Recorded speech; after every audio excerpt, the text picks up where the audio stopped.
Hello everyone, ഇദ്ദേഹത്തെ നിങ്ങൾക്കറിയോ? അതായത് 4 ലക്ഷം സബ്സ്ക്രൈബേഴ്സുള്ള ഒരു യൂട്യൂബറാണ്. കൂടാത്തതിന് 3000 വീഡിയോസാണ് ഇദ്ദേഹം അപ്ലോഡ് ചെയ്തത്. അപ്പോൾ നമുക്കൊരു കാര്യം ഉറപ്പാണ്, വലിയൊരു എക്സ്പീരിയൻസ് ഉള്ള ഒരു യൂട്യൂബർ എന്ന്.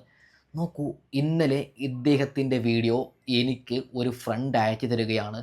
സത്യം പറഞ്ഞാൽ ഞാൻ കണ്ട് ഷോക്കാവുകയാണ്. കാരണം 4.5 ലക്ഷം സബ്സ്ക്രൈബേഴ്സുള്ള ഒരു യൂട്യൂബർ, 3000 വീഡിയോസ് അപ്ലോഡ് ചെയ്ത ഒരു യൂട്യൂബർ ഇങ്ങനെയൊക്കെ പറയോ? ഇദ്ദേഹം കാര്യം പ്രസൻറ്റ് ചെയ്യാൻ ഇതുവരെ പഠിച്ചില്ലേ? എന്തൊക്കെ വൃത്തികേടാണ് ഇദ്ദേഹം വിളിച്ചു പറയുന്നത്? ഇദ്ദേഹം പൊട്ടനാണോ അല്ല പൊട്ടനായി അഭിനയിക്കുന്നതാണോ? ഞാനങ്ങ് ഷോക്കായിരിക്കുകയാണ്. അപ്പോൾ അൽത്താഫ് വ്ളോഗ്സിനോട് സ്നേഹപൂർവ്വം ഞാൻ പറയുകയാണ്, അയാൾ വിളിച്ചു പറയുന്നത് തെറ്റെന്ന് അയാളോട് ഞാൻ വിളിച്ചു പറയുന്നു. ഒന്നും കൂടി അയാളുടെ വീഡിയോ അയാളിരുന്ന് കാണണം, നല്ല രീതിയിൽ മൈൻഡ് യൂസ് ചെയ്ത് കാണണം. അപ്പോൾ അയാൾക്കൊരു കാര്യം ഉറപ്പാവും, അയാൾ വിളിച്ച് പറയുന്നത് മണ്ടത്തരമെന്ന്. അപ്പോൾ നമുക്ക് എന്തുകൊണ്ട് മണ്ടത്തരമാവുന്നു? ഇന്നലെ അയാൾ അപ്ലോഡ് ചെയ്ത വീഡിയോ ആണ്, നോക്കുക. അതിൻ്റെ ടൈറ്റിൽ പെറാൻ മനസ്സില്ലാത്ത പെണ്ണെ നീ ഇത് കാണണം എന്ന് പറഞ്ഞ് ദിയാകൃഷ്ണ. അവിടെ സൈഡിൽ ദിയയുടെ ഒരു ഫോട്ടോയുണ്ട്. എൻ്റെ പൊന്നളിയ, എന്തിനാണ് പെറാൻ മനസ്സില്ലാത്തവർ ഈ വീഡിയോ കാണുന്നത്? ആരെങ്കിലും, അതായത് ദിയാകൃഷ്ണയുടെ വീഡിയോ കണ്ട് നമ്മളൊക്കെ അമ്പരന്നതാണ്. കാരണം അത്രമാത്രം വേദനയുണ്ട് എന്ന് നമുക്ക് ഇന്നലകളിലാണ് മനസ്സിലായത്. ആ ഒരു വീഡിയോ കണ്ട് ഓരോ ആണുങ്ങളും ഓരോ പെണ്ണുങ്ങളും കരഞ്ഞുകൊണ്ടാണ് ആ വീഡിയോ കണ്ടത്. കാരണം പ്രസവത്തിന് ഇത്രമാത്രം വേദനയുണ്ടെന്ന് നമുക്ക് മനസ്സിലായത് ദിയാകൃഷ്ണയുടെ വീഡിയോ കണ്ടിട്ടാണ്.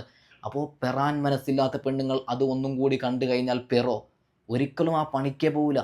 ഇവൻ്റെ ടൈറ്റിലിൽ തന്നെ അതൊരു തെറ്റാണ് എഴുതി വെച്ചത്. ഓക്കെ, ആ ദിയാകൃഷ്ണയുടെ ആ ഒരു വീഡിയോ കണ്ടതിന് ശേഷമാണ് ഒരു പെണ്ണ്, ഒരു ഉമ്മ അനുഭവിക്കുന്ന ത്യാഗങ്ങൾ, ഒരു ഉമ്മ അനുഭവിക്കുന്ന വേദനകൾ നമ്മൾ മനസ്സിലാവുന്നത്.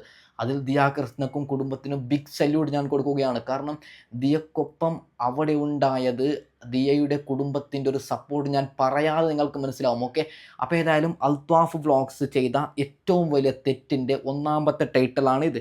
പെറാൻ മനസ്സില്ലാത്ത പെണ്ണെ നീ ഇത് കാണണം എന്ന് ഒരിക്കലും പറയേണ്ട ആവശ്യമില്ല. ഇത് കണ്ടാൽ ഒരു പെണ്ണും പെറൂല. ഇത്രമാത്രം ടെൻഷന്, ഇത്രമാത്രം വേദന അനുഭവിക്കണോ എന്ന് പെറാൻ മനസ്സില്ലാത്തവർ ചിന്തിക്കൂലേ? ഓക്കെ, അപ്പോൾ അൽത്താഫ് വ്ളോഗ്സ് പിന്നെ ഒരു മണ്ടത്തരം കൂടി പറയുകയാണ്. അതും കൂടി നമുക്കൊന്ന് കേട്ട് നോക്കാം.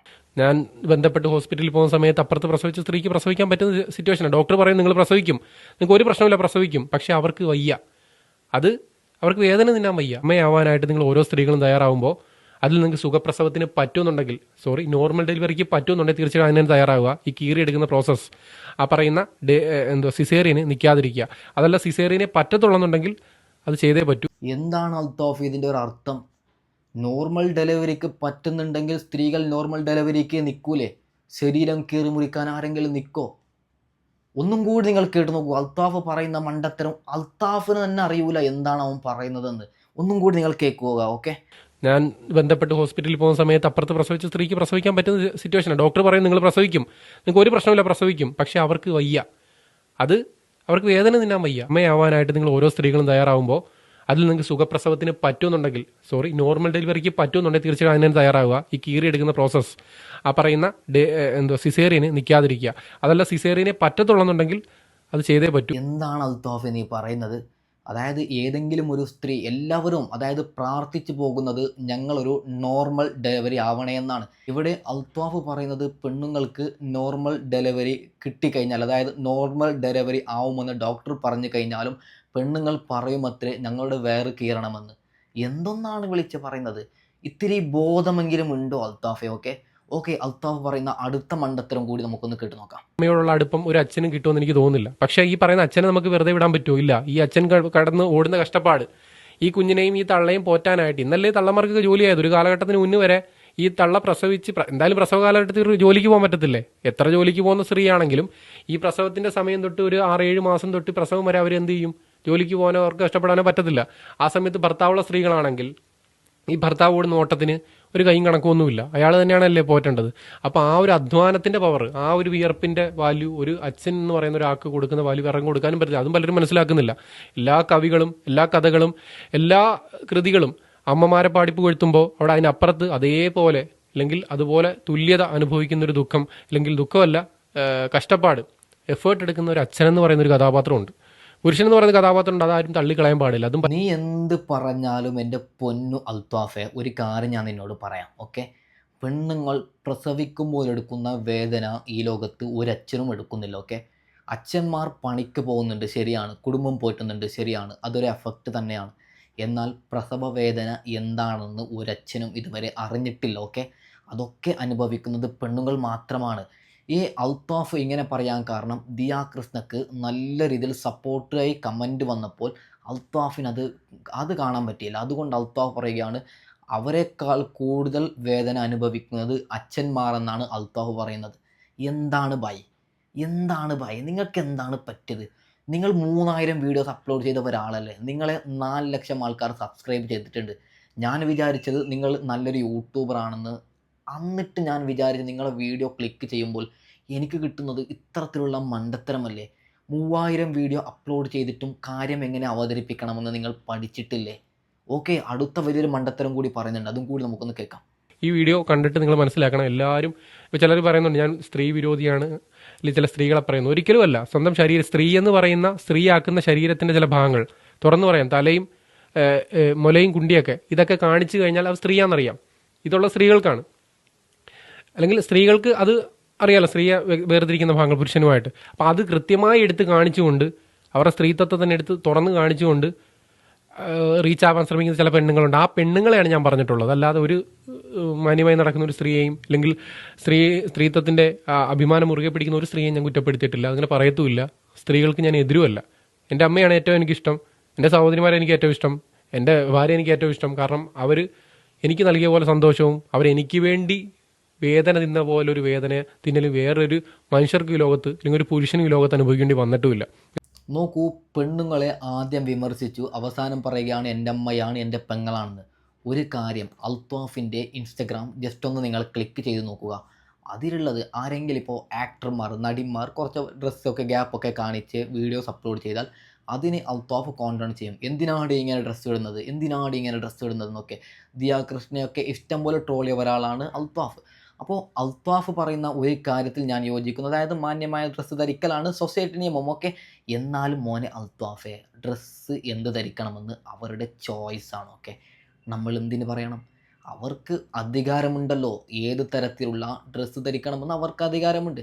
ഒരു മാന്യമായി നമ്മളുടെ ഒരു കൾച്ചർ എന്ന് പറയുന്നത് നല്ല ഒരു വൃത്തിയുള്ള ഡ്രസ്സ് ധരിക്കണമെന്നാണ്. ഓക്കെ, അതിൽ ഞാൻ യോജിക്കുന്നു, ഞാൻ തെറ്റെന്ന് പറയുന്നില്ല നീ പറയുന്നത്.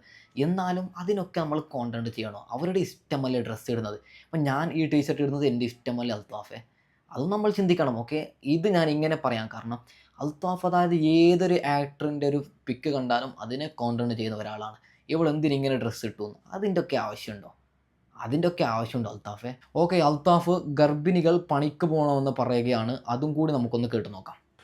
കാര്യം അവരതുപോലെ പണി ചെയ്യുമായിരുന്നു, ശരീരം അനങ്ങുമായിരുന്നു. പക്ഷെ ഇന്ന് ശരീരം ഒന്നും അനങ്ങാനേ പറ്റത്തില്ല. ഒരു ഗർഭിണി ആയിക്കഴിഞ്ഞാൽ അപ്പോഴേ പറയുന്ന പോലെ എരുത്, അങ്ങനെ ഇങ്ങനെ ഒത്തിരി അത് വേർന്നും കൊണ്ട് പറയുന്നതെന്ന് എനിക്ക് തോന്നുന്നില്ല. അവരുടെ ശരീരം അതിന് മാത്രം കേപ്പബിൾ ആയിരിക്കില്ല. ചെറുപ്പത്തിലേ നല്ല രീതിയിൽ വർക്കൗട്ട് ചെയ്തില്ലെന്നുണ്ടെങ്കിൽ ശരീരം ഒലഞ്ഞ് ആരോഗ്യ ദൃഢഗാത്രരായിട്ടൊരു പെൺകുട്ടി, ഒരു സ്ത്രീ പ്രസവിക്കുകയാണെങ്കിൽ ചിലപ്പോൾ അത്രത്തോളം അവർക്ക് സ്ട്രോങ് ആയിരിക്കാം. ഇന്നത്തെ പെൺകുട്ടികൾക്ക് 2-3 പ്രസവത്തിൽ കൂടുതൽ പ്രസവിക്കാനും പറ്റുന്നില്ല അവരുടെ ശരീരങ്ങൾ കൊണ്ട്. ശരീരത്തിൽ ജോലിയില്ല. അതായത് പണ്ട് തുണി കഴിവായിരുന്നു സ്ത്രീകൾ, അതില്ല. കിണറ്റി വെള്ളം കോരുമായിരുന്നു. പ്രസവ സമയത്ത് ഇത് ചെയ്യണമെന്നല്ല, അങ്ങനെയൊക്കെ വീടുകൾ ചെയ്യുമായിരുന്നു. മുറ്റം തൂക്കുമായിരുന്നു. ഇന്ന് വന്നപ്പോഴത്തേനും വാക്വം ക്ലീനർ വരുന്നു, അതുപോലെ വാഷിംഗ് മെഷീൻ വരുന്നു. ഇന്ന് ആരാണ് കല്ല് കഴുകുന്നത്? അതുപോലെ ഗ്രൈൻഡർ, മിക്സി, അരയ്ക്കേണ്ടി വരുന്നില്ല. ഇന്ന് പല അരകല്ലുകളും വെറുതെ കിടക്കും, ഇടിക്കുന്ന മറ്റേ എന്താ പറയുക ഒരൽ, അതിൻ്റെ ആവശ്യം വരുന്നില്ല. അപ്പോൾ അങ്ങനെ ശരീരം അവർ കൃത്യമായിട്ടൊരു ബ്രോയിലർ ചിക്കൻ പോലെ ആണിൻ്റെയും പെണ്ണിൻ്റെയും ഇങ്ങനെ കൊണ്ടുവരുന്നു. അപ്പോൾ പിന്നെ പ്രസവത്തിന് വരുമ്പോഴത്തേക്കിനും അവർക്ക് 2-3 പ്രസവത്തിൽ കൂടുതൽ പറ്റത്തില്ല. പണ്ടെന്ന് പറഞ്ഞാൽ സ്ത്രീകൾ ഒരലിടിക്കും, കിലോമീറ്ററുകൾ നടന്നു പോയിട്ട് അവർ പുല്ലും ചെത്തിക്കൊണ്ട് വരും. അങ്ങനെ അതുപോലെ തന്നെ വീടുകളിൽ തുണി അവർ തന്നെ കഴുകും, വിറക് വേണമെങ്കിൽ പെണ്ണുങ്ങൾ കീറും. അപ്പോൾ അങ്ങനെ ജോലികൾ മുഴുവൻ ചെയ്യും. അങ്ങനെ ശരീരം അവർ ഭയങ്കര ശക്തമായിരുന്നു. അൽത്താഫ് പറയുന്നത് മുമ്പ് കാലഘട്ടത്തിൽ, അതായത് പ്രഗ്നൻ്റ് ആയിട്ടുള്ള സ്ത്രീകൾ വെള്ളം കോരും, എന്തൊക്കെയോ പണിയെടുക്കും, അങ്ങനെയൊക്കെയാണ് അൽത്താഫ് പറയുന്നത്. അപ്പോൾ അൽത്താഫിനോട് എനിക്ക് പറയാനുള്ളത്, മുമ്പും ഒരു 1990-ഉം 2025-ഉം നീ ഒന്ന് കമ്പയർ ചെയ്യണം. അതായത് അപ്പോൾ ലോകം എങ്ങനെയാണുള്ളത്, ഇപ്പോൾ ലോകം എങ്ങനെയാണുള്ളത്. ആ സമയത്ത് ഒരു പവർ വേറെയാണ്. നോക്കുക, ആ സമയത്ത് ഫുഡിൻ്റെ കാര്യത്തിൽ നാച്ചുറലായിട്ടുള്ള ഫുഡാണ്. അപ്പോൾ പ്രത്യേകിച്ചൊന്നുമില്ല, എന്തെങ്കിലും കിട്ടിയാൽ കഴിക്കും. അതുപോലെ അതായത് അവർ തന്നെ വീട്ടിലുണ്ടാക്കി കഴിക്കുന്ന ഫുഡാണ്. നിലവിലെ അവസ്ഥ നിങ്ങൾ നോക്കൂ, നിലവിൽ അങ്ങ് അതുപോലത്തെ ഫുഡ് ആർക്കും കിട്ടാറേ ഇല്ല. അതായത് നമ്മുടെ നാട് എന്ത് തരം അപ്ഡേറ്റ് ആണ്. ഈ മൊബൈൽ ഫോണൊക്കെ വന്നത് ഈ കാലഘട്ടത്തിലല്ലേ അൽത്താഫെ.